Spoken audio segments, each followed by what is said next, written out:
3 officers of the Ondo State Police Command have been killed by a gang of armed robbers who attacked a branch of a commercial bank in the state. Our correspondent gathered that the robbery operation took place around 3 p.m. today. According to an eyewitness reporter, the robbers came in 3 vehicles from a neighboring state and blew the bank's doors with an explosive device. A detachment of policemen to the bank was said to have engaged them in a gun duel, but unfortunately 3 of the officers died in the encounter. The robbers later escaped with an unspecified amount of money.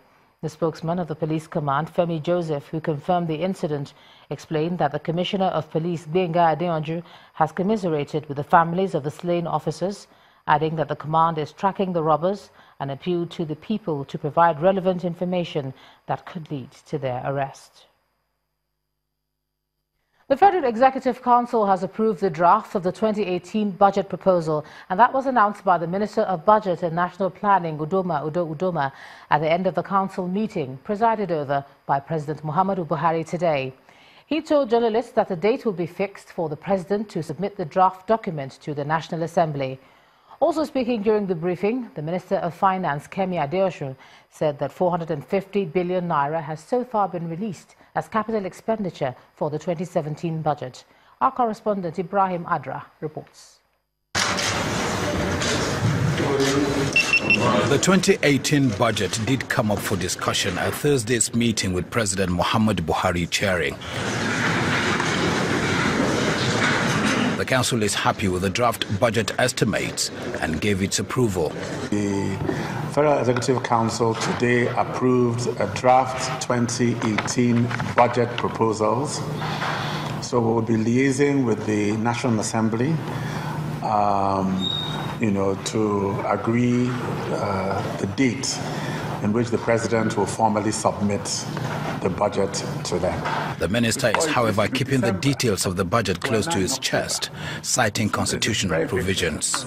It is the President's prerogative to submit the budget, submit his proposals, and give you the details. I'll be operating above my thing. If I were to do that, that is for the President. The Constitution gives that authority to the President. The Ministry of Power, Works and Housing also presented a memo to the Council and got approval to spend over 700 million naira to boost power supply. A memorandum on behalf of Transmission Company of Nigeria for the construction of a 14-kilometer 330 kV transmission line to get them ready to evacuate the Azura power plant in Edo State when it is ready in May 2018. So Council approved the memo for the construction of that line for the sum of 796.6 million naira. Another approval was obtained for the establishment of a road trust fund structure, a PPP arrangement that will allow the private sector to get involved in road construction in exchange for tax credit. This new scheme is a collective scheme, which means if there are 10 companies on a road, the 10 of them can get together, do the road, and each of them will share a proportionate amount of tax credit, which will be recovered over a 3-year period. We expect this will mobilize significant capital into road provision across the country.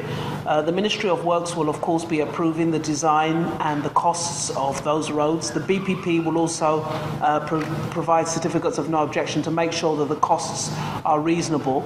She adds that so far 450 billion naira has been released for capital projects in the 2017 budget.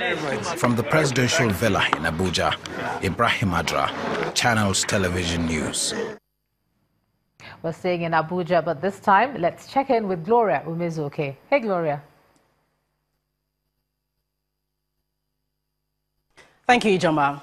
The police authorities have responded to the latest allegations leveled by Senator Issa Misal against the Inspector General of Police, including the alleged purchase of 2 jeeps for the president's wife. In a statement, the force public relations officer, Moshood Jimo, describes the allegations as baseless and outright falsehood and asked members of the public to disregard them. The statement refers to a media report in which Senator Misal accused the Inspector General of Police, Ibrahim Idris, of approving the purchase of the vehicles for Mrs. Aisha Buhari. CSP Jimo points out that Senator Misal's utterances are a deliberate attempt to misinform the public and drag the names of Mrs. Buhari and the IGP into a controversy. According to the statement, and I quote, "It is pertinent to state that at no time did the wife of the President and Commander-in-Chief of the Federal Republic of Nigeria, Mrs. Aisha Buhari, request, directly or indirectly, for vehicles for her use from the Inspector General of Police, and no vehicle, whether Jeep or SUV, has ever been given for her personal use," unquote.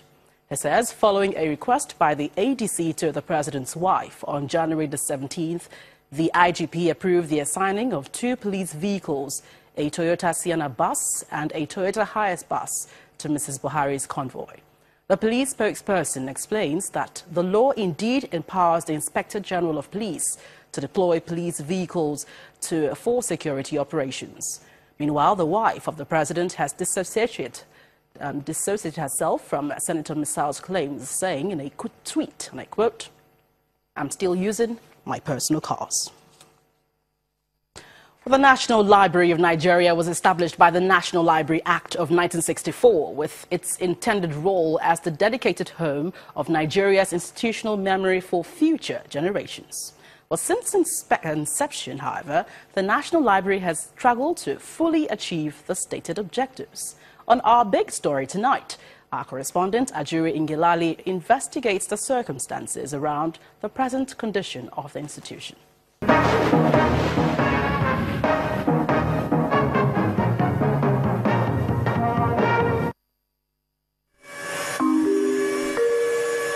Around the world, libraries are intellectual sanctuaries where knowledge is found and ideas are exchanged.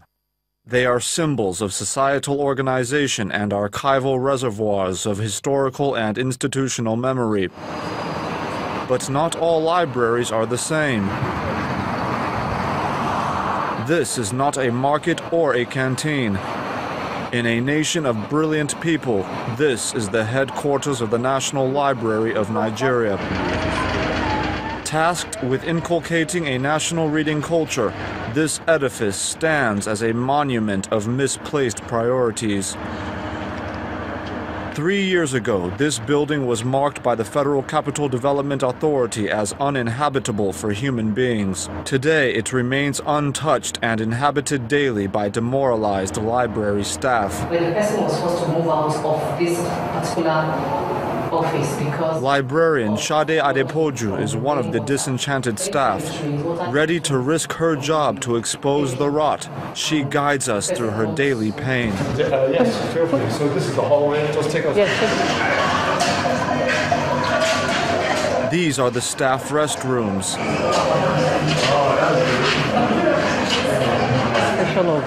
The National Library of Nigeria. Inside the actual library, it is devastatingly similar. From here, you can find books dated back 1800.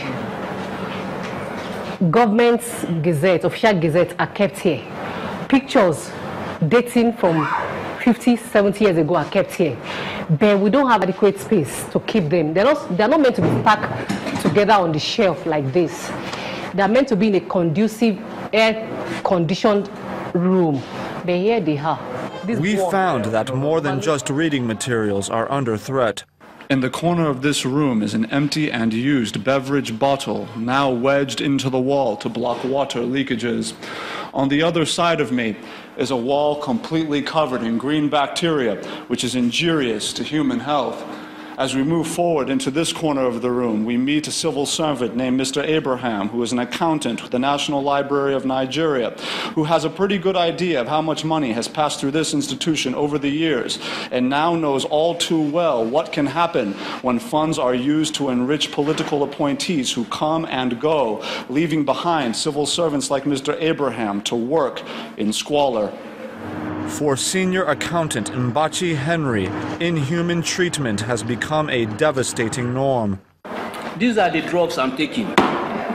Look at them, they are all antibiotic. This is not, I've even taken some before this one. So, but these are the ones I'm taking presently. For 2 months now, I've been coughing, and the cough does not want to go. What is the cause of this thing? Is this particular place, this particular office. I've been in this office for 3 years.